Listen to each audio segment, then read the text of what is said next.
आलमी सियासत और मईशत का आपस में गहरा ताल्लुक है और जब भी किसी खत्ते में कशीदगी बढ़ती है तो इसके असरात पूरी दुनिया की मईशत पर महसूस किए जाते हैं। जैसा कि हालिया दिनों में मशरक़ वस्ता में बढ़ती हुई कशीदगी ने आलमी तवानाई मंडी को एक बार फिर गैर यकीनी सूरत हाल से दो चार कर दिया। इसी तनाजुर में अमरीकी खाम तेल की कीमत में तकरीबन 2% इजाफा हो चुका है, जिसके बाद खाम तेल की कीमतें $102 फी बैरल्स तक पहुंच गई हैं। तेल की कीमतों का $102 फी बैरल तक पहुंचना इसलिए भी गैर मामूली समझा जा रहा है क्योंकि गुज़श्ता चंद बरसों में आलमी मईशत मुसलसल तवानाई की कीमतों के झटकों से गुजर रही है।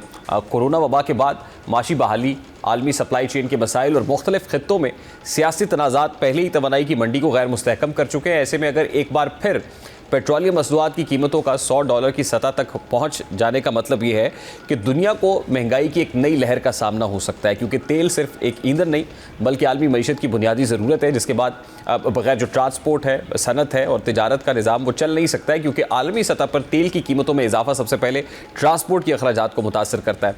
दुनिया की ज़्यादातर तिजारत समुद्री जहाज़ों, हवाई कार्गो और ज़मीनी ट्रांसपोर्ट के ज़रिए होती है और इन तमाम ज़राए का इन्हिसार ईंधन पर होता है। जब खाम तेल महंगा होता है तो जहाज़ रानी, हवाई सफ़र और ज़मीनी ट्रांसपोर्ट की लागत भी बढ़ जाती है, जिसका बराह रास्त असर आलमी तिजारत पर पड़ता है। कंपनीज अपनी बढ़ती हुई लागत को पूरा करने के लिए अशिया की कीमतें बढ़ा देती हैं, जिसके नतीजे में आलमी सतह पर महंगाई की नई लहर पैदा होती है। इसी तरह तेल की कीमतों में इजाफा दरअसल एक ऐसा सिलसिला शुरू कर देता है जिसके असरात दुनिया के हर मुल्क में सारिफीन तक पहुँचते हैं। तवानाई की कीमतों में इजाफे का दूसरा बड़ा असर सनती पैदावार पर पड़ता है। दुनिया की बड़ी सनतें जैसे स्टील, सीमेंट, केमिकल और प्लास्टिक की सनतें तवानाई के भारी इस्तेमाल पर कायम है। जब तवानाई महंगी होती है तो सनती पैदावार की लागत भी, कॉस्ट ऑफ प्रोडक्शन भी बढ़ जाती है। इसके नतीजे में या तो पैदावार कम हो जाती है या मसनूआत की कीमतें बढ़ जाती हैं। ऐसे में दोनों सूरतों में आलमी मईशत पर दबाव बढ़ता है। अगर सनती पैदावार सुस्त हो जाए तो आलमी माशी तरक्की की रफ्तार भी कम हो सकती है, जबकि कीमतों में इजाफे से महंगाई मज़ीद बढ़ने लगती है।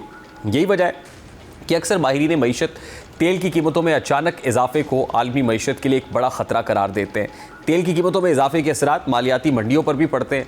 जब तवानाई महंगी होती है तो मरकज़ी बैंक महंगाई को काबू में रखने के लिए शरह सूद बढ़ाने पर मजबूर हो जाते हैं। शरह सूद में इजाफा सरमायाकारी को सुस्त कर देता है और कारोबारी सरगर्मियों पर भी मनफी असर डालता है। अगर दुनिया की बड़ी मईशतों की बात की जाए तो अमरीका, यूरोप और एशिया की सनतें वो भी तेल की कीमतों में इजाफे से मुतासर होती हैं।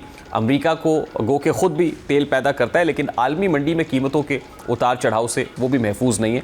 यूरोपीय ममालिक बड़ी हद तक तवानाई की दरामदात पर इन्हिसार करते हैं, इसलिए वहाँ महंगाई और माशी दबाव ज़्यादा बढ़ सकता है। इस वक्त सनाउल्लाह खान साहब हमारे साथ मौजूद हैं, सीनियर सहाफ़ी हैं, माहिर इक़्तिसादी अमूर है। इस पर उनसे बात करते हैं। अस्सलाम वालेकुम सनाउल्लाह खान साहब, बहुत बहुत शुक्रिया, thank you very much for joining us. Sir, सबसे पहले तो ज़ाहिर है कोविड की वजह से जो पूरी दुनिया की मईशत को धचका पहुँचा, इज़ वन ऑफ देम, उससे निकल नहीं पा रहे, पूरे तरीके से संभल नहीं पा रहे कि अब एक बार फिर खत्ते के अंदर कशीदगी ने फिर जो आलमी मईशतें हैं उनको हिट किया है। तेल $120 फी बैरल पे पहुंचा, उसके बाद $90 के ऊपर आया, फिर 100 के पे पहुंचा, तो अब $102 यानी और $2 बढ़ गया है। स्टेबल नहीं हो पा रहा है, uncertainty looms in the market. आपको क्या लग रहा है, ट्रेंड क्या नज़र आ रहा है आपको, आपकी फोरकास्ट क्या है, ये कहाँ तक जाएगा और इससे ओवरऑल ग्लोबल इकॉनमी को पे क्या इम्पैक्ट पड़ता हुआ देख रहा है? देखिए, ग्लोबल इकॉनमी पे तो इम्पैक्ट आ चुका है। आज 15-16 दिन हो चुके हैं इस जंग को, और 2 मार्च से जो सप्लाई लाइन है वो बंद है, स्ट्रेट ऑफ हॉर्मुज़ को बंद कर रहा है, जिसकी वजह से सैकड़ों की तादाद में जो कंटेनर हैं वहाँ फंसे हुए हैं। और सिर्फ फ्यूल के नहीं, फूड आइटम्स के और बाकी इंपोर्ट एक्सपोर्ट के जो तमाम दुनिया के दरमियान जो तिजारत होती है वो सब बंद हो चुकी है। दुनिया की स्टॉक मार्केट अमेरिका की है या चाइना की है या यूरोप की स्टॉक मार्केट है, पाकिस्तान की भी आपको अंदाज़ा है कि पिछले 15 दिन में 2 मरतबा क्राइसिस का शिकार हुई है और तीसरी मरतबा भी हो सकती है। तो इम्पैक्ट तो आ चुका है, और ये इम्पैक्ट अगर जंग बंद ना हुई और ये मज़ीद तवील हुई तो जिस तरह अमरीकी सदर खुद इस बात को तस्लीम कर रहे हैं कि फिर सूरत हाल को बर्दाश्त करना इतना आसान नहीं होगा। तमाम ममालिक मुतासर होंगे और वो ममालिक ज़्यादा मुतासर होंगे जहाँ पहले ही इकानमी इतनी कमज़ोर है, जिसमें पाकिस्तान भी शामिल है। ये बराह रास्त पाकिस्तान जंग में शामिल नहीं है, लेकिन उसका इम्पैक्ट इस तरह लग रहा है कि सबसे ज़्यादा पाकिस्तान पर पड़ रही है। तो इम्पैक्ट मुझे तो काफ़ी सीरियस इम्पैक्ट नज़र आ रहे हैं। ग्लोबल इकानमी की जो ग्रोथ है वो नेगेटिव में जा सकती है, पाकिस्तान की ग्रोथ बुरी तरह मुतासर होती है। 4.2% का टारगेट था और नज़र ये आ रहा है कि अगर ये मज़ीद तवील होती है तो ये 2-2.5% अगर हो जाए तो बड़ी बात होगी।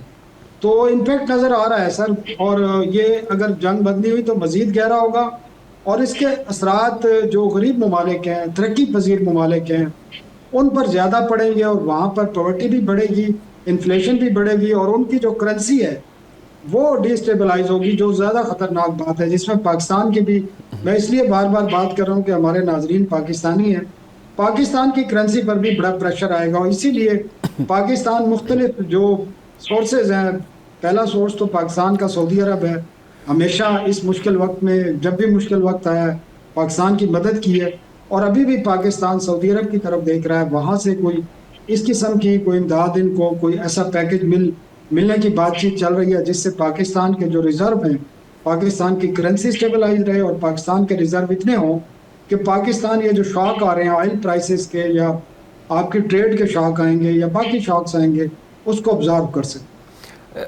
ये बड़ी इंपॉर्टेंट बात आप कर रहे हैं। ज़ाहिर है हमारे पास जो रिजर्व्स हैं, जो इंटरनेशनल एक तो क्रेडिटर्स से और फिर ब्रदरली कंट्रीज़ की मदद से, Saudi Arabia is one of them, जिन्होंने कुछ पैसे हमारे पास रखवाए हुए हैं हमारे रिजर्व्स की सपोर्ट के लिए।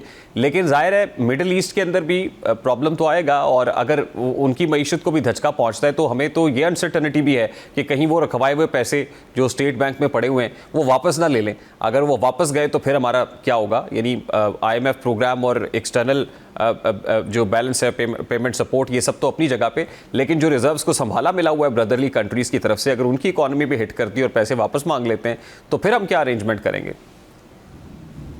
देखिए बड़ी खतरनाक सूरत हाल है। $12 बिलियन हैं, $5 बिलियन सिर्फ सऊदी अरब के हैं, फिर कतर के हैं, फिर आपके UAE ने दिए हुए हैं, फिर आपको चाइना के डिपॉजिट हैं कि $16.5 में $12 अरब तो आपके पास डिपॉजिट है जिस पर आप इंटरेस्ट दे रहे हैं 4 से 6%।